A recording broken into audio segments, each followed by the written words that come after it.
कायदा करून त्याची अंमलबजावणी तातडीनं करा। त्यासाठी विशेष अधिवेशन आज उद्या ह्या 2 दिवसात आपण बोलवा। मागासवर्ग आयोगाने सुद्धा तुम्हाला अहवाल दिला आहे। तो अहवाल स्वीकारून तुम्ही त्याचं कायद्यात रूपांतर करून करा। यासाठी विशेष अधिवेशन बोलवा। अंतरवालीसह महाराष्ट्रातल्या सगळ्या केसेस मागं घेण्याचा आपण उपोषण सोडता वेळेस शब्द दिला होता। त्याची प्रक्रिया आणखीनही सुरू नाही आहे।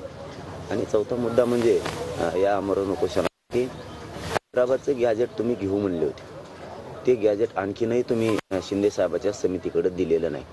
हे तुम्ही मला 5 महिन्यापूर्वी सांगितलेलं आहे आणि याच ठिकाणी सांगितलेलं आहे। 4 महिन्यापूर्वी,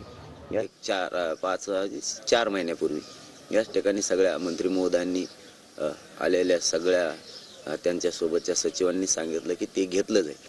आज 4 महिने उलटून गेलेत, आणखीनही त्याला घेतलं गेलेलं नाही। शेवटी माझा नाविलाज आहे।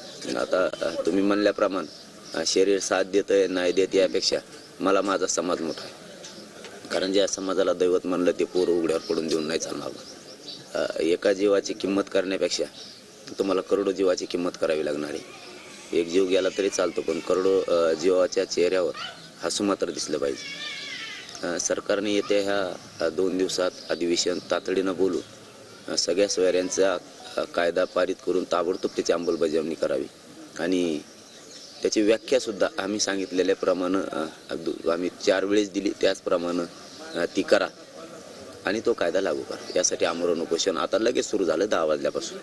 उपोषणाचं स्वरूप कसं असेल? पाणी, अन्न, काय काहीच नाही। उपचार नाही, पाणी नाही, जेवण नाही, काहीच नाही। उपचार नाही, पाणी सुद्धा। आता 15 तारखेला सरकार विशेष अधिवेशन घेणार आहे असं जाहीर केलेलं आहे, तर मग कशाला उपोषण असा एक प्रश्न उपस्थित होतो। त्यांनी प्रक्रिया सुरू केली का तर याचं उत्तर नाही। तुम्हाला 10 तारखेपासूनच प्रक्रिया सुरू करावी लागणार आहे त्याची। ज्या सगळ्या सोयऱ्यांच्या कायद्याबाबतची प्रक्रिया तुम्ही जर 10 तारखेपासूनच सुरू केली तर तुम्हाला 14 तारखेला त्याचा पूर्ण मसुदा कायदा पारित करण्यासाठी तयार होईल आणि मग तुम्हाला त्या सगळ्या सोयऱ्यांच्या कायद्याची व्याख्यासह तुम्हाला त्याची कार्यपद्धती बनावं लागणार आहे। मग त्याचं तुम्हाला कायद्यात रूपांतर करून त्याची अंमलबजावणी करावं लागणार। 15 तारखेला आहे म्हणजे तुम्ही 15 तारखेला ही सगळी प्रक्रिया करून आणून शकणार आहेत का एका दिवसात? तर ते शक्य नाही। ते तुम्हाला त्याची प्रक्रिया आत्ता सुरू करावी लागणार आहे। तुम्ही गुन्ह्याच्या बाबतची प्रक्रिया सांगताय आम्हाला। तुम्हाला किती उदाहरणं सांगायचेत आम्ही असे सरकारला की तुम्ही न गुन्हे मागं होणारे घेतलेले, न होणारे की ते या आमच्या गुन्ह्यापेक्षाही कितीतरी भयानक पटीनं भयानक मोठाले ते तुम्हाला घेता आले। तुम्ही एका राष्ट्रपती राजवट उठवण्यासाठी पाठ राष्ट्रपती राजवट उठवू शकला। म्हणजे सरकारच्या मनात असलं तर काय पण होतंय। तुम्हाला मराठ्याला जाणून बुजून का द्यायचं नाही किंवा मराठ्यांचेच पोरं का अडचणीत आणायचं? आता आधी सूचना काढली, याचा अर्थ असा होतो की तुम्हाला मराठ्यांना आरक्षण द्यायचं। मग तुम्हाला द्यायचं तर अंमलबजावणी का थांबवायची? द्यायचं तर मोकळ्या मनानं बिनधास्तपणानं देऊन टाका ना। 30 जानेवारी रोजी तुम्ही या उपोषणाची घोषणा केली होती। 10 दिवस झालेले आहेत। या 10 दिवसामध्ये सरकार पातळीवरून, प्रशासन पातळीवरून तुमच्याशी काही संपर्क झालेला आहे का? त्यांचं काय म्हणणं आहे, काय कळू शकेल?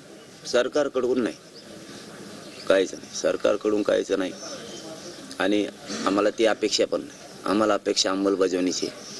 तुम्ही ते 15 तारखेला करा किंवा माझं तर सरळ म्हणणं आहे तुम्ही विशेष अधिवेशन बोलवा। कॅबिनेटला ते अधिकार आहेत विशेष अधिवेशन बोलवायचे।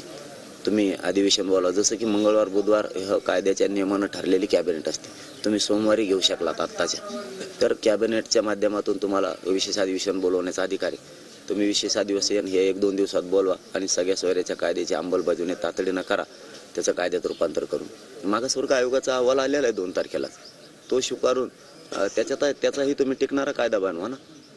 केसेस मागं घेण्याची प्रक्रिया आणि साधा विषय हो, हैदराबादचं गॅजेट शिंदे समितीने स्वीकारणं हा साधा विषय। बॉम्बे गव्हर्नमेंटचं